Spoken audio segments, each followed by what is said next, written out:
बिस्मिल्लाहिर्रहमानिर्रहीम, अस्सलामु अलैकुम। आप देख रहे हैं प्रोग्राम सरेआम और मैं हूं इकरारुल हसन। सरेआम में आपने इस नौ के मौज़ूआत आज से कबल शायद ना देखे हों, लेकिन ज़ाती तजर्बे की बुनियाद पर और अपने इर्द गिर्द लोगों को मुश्किलात का सामना होते हुए देखने के बाद हमने फैसला किया कि हम इस मौजू पर प्रोग्राम करेंगे। और मौजू है पाकिस्तान में तामीराती शोबे के हवाले से दरपेश मुश्किलात। मौजूदा हुकूमत ने पाकिस्तान में तामीरात के हवाले से, कंस्ट्रक्शन के हवाले से, लोगों को रिहाइश की फराहमी के हवाले से बहुत ज़्यादा वादे किए, बहुत ज़्यादा दावे किए और कुछ काम भी हमें होता हुआ दिखाई दिया। लेकिन बदकिस्मती से उन कामों के, उन ऐलानात के, उन दावों और वादों के समरात आम आदमी तक नहीं पहुंच पाए।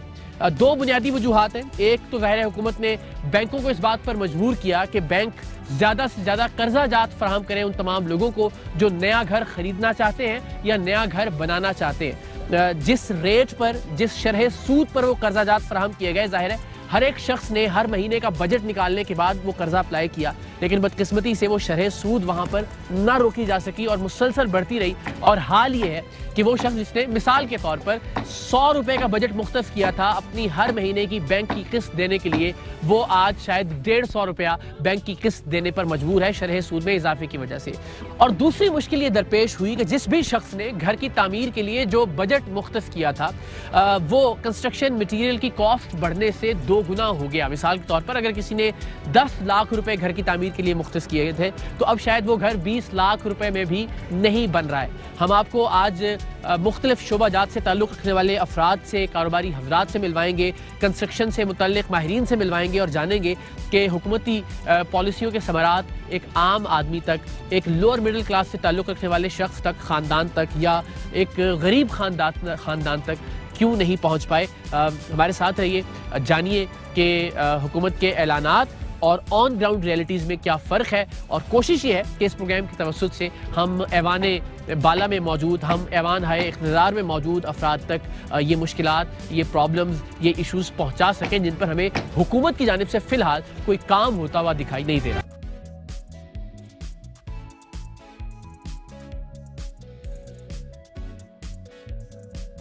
जी तो जनाब, हम मुख्तलिफ लोगों से बात कर रहे हैं जो कि तामीराती शोबे से वाबस्ता है किसी भी कैपेसिटी में। इस वक्त हमारे साथ एक कॉन्ट्रैक्टर, माहिर तामीरात अली साहब मौजूद हैं। उनसे बात करते हैं, ज़ाती ताल्लुक़ भी उनसे। अस्सलाम वालेकुम, कैसे हैं भाई? खैरियत से? ठीक ठाक हैं।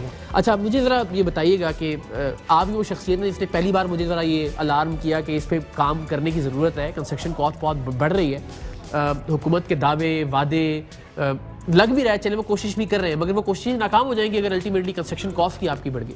तो क्या बेसिक प्रॉब्लम्स हैं जो इस वक्त तामीराती शोबे को दरपेश हैं? हमें अगर हम 1 साल पहले से शुरू करते हैं तो जब हम एक कॉन्ट्रैक्ट की तरफ जाते थे कि हमने एक घर का नॉर्मल बगैर बेसमेंट के घर का आपकी ग्रे की कॉस्ट थी 1 करोड़ रुपए। ग्रे स्ट्रक्चर से मुराद है कि जिसमें टाइलें नहीं लगी हुई, जिसमें अभी सिर्फ ये इस तरह से जी आपने प्लास्टर करके आपने फर्श वगैरह डाल के फिनिश से पहले बिल्कुल ठीक है 1 करोड़ में घर आपका बन जाता था। कनाल का एक कनाल का बगैर बेसमेंट के। सही। अब ये इस टाइम मौजूदा उसका 40% इंक्रीज हो गया। टोटल जो कॉस्ट है उसका 40%, यानी अब 1 करोड़ 40 लाख में सिर्फ ग्रे की बात कर रहे हैं कि वो 40% इंक्रीज हो गया, वो 1 करोड़ 40 लाख तक का वो घर चला गया। सही। सिर्फ अगर इसको फिनिशिंग में लेके जाएं तो वो आपका अगर एक घर 3 करोड़ में घर तैयार हो रहा था सही, तो वो चला गया 4 करोड़ में। तो टोटल कॉस्ट जो है वो 1 करोड़ रुपया बढ़ गया। अब उसमें क्या सीमेंट है वो 150 पौने 200 रुपया बोरी के पीछे बढ़ गया। 1500 से 1800 बैग लगते हैं एक घर में, पूरा सीमेंट यूज होता है।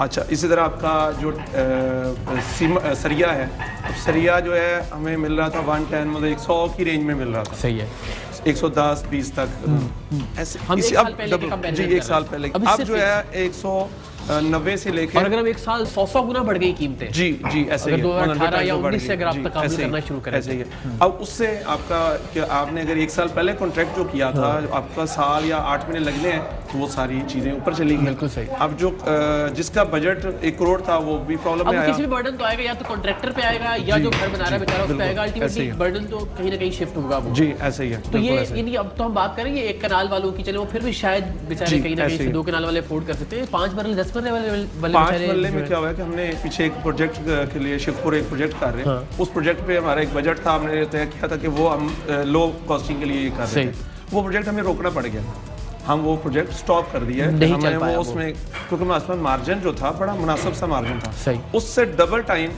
कॉस्ट बढ़ गई है, तो हमने उसको स्टॉप किया है। अच्छा, चूंकि आपका ताल्लुक है सीमेंट वालों से, सीमेंट की तो कोई भी चीज़ जो है वो मेरा नहीं ख्याल कि कुछ खाम माल बाहर से आता है, वो तो सारा लोकली हम यहाँ तैयार। सीमेंट का पिछले दिनों में मैंने अपने तौर पे एक वर्किंग की है, कुछ दोस्त हैं जो इंजीनियर, उनसे बात की, कुछ और लोगों से, जो हमारे एंड पे जो वर्किंग है 300 से लेके 400 के दरमियान सीमेंट रहना चाहिए, सीमेंट इससे ऊपर नहीं जाना चाहिए, क्योंकि आपका टोटल जो मामला था हाफ होना चाहिए, जो कीमत इस वक्त मतलब आप कह लें कि 60% 70% नीचे आना चाहिए। अब देखिए वो पेट्रोल इतना नहीं बढ़ा जितना सीमेंट ऊपर गया है। अगर उसकी रीजन बताते हैं, पेट्रोल बढ़ गया है, बिजली महंगी हुई है, हालांकि इंडस्ट्री को तो गवर्नमेंट सब्सिडी दे रही है, तो ये गलत है। इसमें जो हमने दूसरे लोगों से बात की है, उन्होंने कहा कि अगर एक फैक्ट्री की कैपेसिटी थी ना 1000 बैग बनाने की, तो उसने क्या किया कि 600 बैग बना रहा है, ताकि मार्केट में एक तगदो रहे, चीज़ कम आए। तो आपकी जब मसनूई बहरान सीमेंट का, अब जब आ गया आपका सरिया आपका, जो मैंने इस पे पिछले बात की, जो मुख्तलिफ लोग जो सरिया परचेज करते हैं, जिनके पास बड़ी है, वो कहते हैं जो आपका लोकल रॉ मटेरियल है, जो आपके वेस्टेजेस हैं, जो आप भट्टी में डालते हैं, आपने क्या किया, इंपोर्टेड का नाम यूज़ करके लोकल को भी उसके अंदर मर्ज कर दिया। जो आपका लोकल सरिया जो आपका कम प्राइस में बन सकता है, आपने उसको भी एक ही लेवल पे ले गए कि आप जो इम्पोर्टेड मटेरियल तो कर रहे हैं, जो लोकल आपके पास इतना खाम माल होता है, चीजें होती हैं, तो उसका जो 50-1 रुपए का फर्क था केजी के पीछे, वो उन्होंने लेवल कर दिया। अच्छा, वो भी फर्क भी खत्म कर दिया। तो ये भी गवर्नमेंट को देखना होगा कि अगर जो लोकल आपके पास बाकी जो चीजें हैं, जिसमें आप टाइल्स की बात कर लें या पाइप की बात कर लें, जो मटेरियल बाहर से आता है, वो तो फिर इसका मतलब है कि उसको तो आग लगेगी कीमतों को। अब ये होता है कि पाइप्स में मुख्तलिफ लोग और आए हैं, लेकिन इनकी प्राइसेस डबल हो गई, कीमतें नहीं। आपको लग रहा है कि ये जितनी भी कीमतें बढ़ी हैं, ये किसी स्टेज पे आके नीचे आएगी? अब तो लग ही नहीं रहा, क्योंकि गवर्नमेंट कुछ नहीं कर रही इस सिलसिले में, तो वह तो खुद ब खुद तो कोई मौजूदा होने से रहा कि कीमतें नीचे आ जाएंगी। ये फिर भी चले, कोई बयानी चांस लगता है कि लास्ट हम 2-3 लोगों से गए हैं, उनके पास बातचीत की, और उन्होंने कहा जो आपका PVC का जो खाम माल है, जो बाहर से आ रहा है, जो दुनिया की इंपोर्ट की वजह से जो आपके शिप के किराए बढ़े हैं, चीज़ें, अगर जब तक वो नीचे आते हैं तो फिर ये नीचे आने के चांसेस हैं PVC की हद तक। इसी तरह जो आपका महंगा हुआ है ना टाइल जो लोकल टाइल थी, ये महंगी नहीं होनी चाहिए थी, जो अभी ये 6 महीने के अंदर इन्होंने बड़ी तेजी से महंगी की है। जो मास्टर है जी, अब जो 6 महीने के अंदर इन्होंने स्टेप वाइज टाइल ऊपर लेके गए, जो आस्किंग प्राइस थी। स्टेप वाइज देखें ना, असल में हुआ ये कि जब ये कोविड में ये कंस्ट्रक्शन पॉलिसीज वगैरह आना शुरू हुई, तब जो कंस्ट्रक्शन के जो प्रोजेक्ट शुरू हुए थे, उनकी फिनिशिंग के मराहिल अब आ रहे हैं ना। जी ऐसे ही, दैट इज व्हाई शायद यही टाइम चूज किया गया कि अल्टीमेटली जो फिनिशिंग आइटम्स है उनको भी। जी ऐसे ही उसका अभी ये जो हमें बड़ी परेशानी हुई है कि हमें अगर एक को बेस प्राइस हमने 2000 रुपया दी हुई थी, तो वो बेस प्राइस ही हमारी 2700-2800 तक चली गई है, तो 600-700 रुपया है। वो क्लाइंट जो है वो कहता है मैं कहाँ से करूँ। हम कहते हैं कि हमारे पास तो इतना प्रॉफिट नहीं है, हमारे पास तो प्रॉफिट है 5 से 10%, तो हम तो इतना नहीं कर सकते। इसलिए हम किसी से बात, जब जिन जगहों पे हमने बेस प्राइस लॉक की हुई, तो जहाँ पे बेस प्राइस नहीं है वहाँ पे हमारे लिए प्रॉब्लम हो रहा है। आई होप जी, ये तो सबसे इम्पोर्टेंट ये कि एक जो गरीब आदमी को घर देने का ख्वाब है हुकूमत का, अल्लाह करे कि वो ख्वाब शर्मिंदा है ताबीर हो, लेकिन वो तभी होगा जब हुकूमत ने जिस तरह तामीरात के लिए पॉलिसीज बनाई थी, अब इस मटीरियल कॉस्ट को कंट्रोल करने के लिए भी कुछ पॉलिसीज बनाई जाए। इसमें बहुत सारी चीज़ें पॉसिबल हैं, लेकिन उसके लिए जो भी एक अथॉरिटी बनी हुई है, वो अथॉरिटी इन चीज़ों को भी साथ देखेगी, सब स्टेक होल्डर इकट्ठा करेगी, तो ये पॉसिबल है। लेकिन अभी कोई ऐसा कुछ हिलजुल नजर नहीं आ रहा कुछ। थैंक यू अली भाई, बहुत शुक्रिया, थैंक यू सो मच।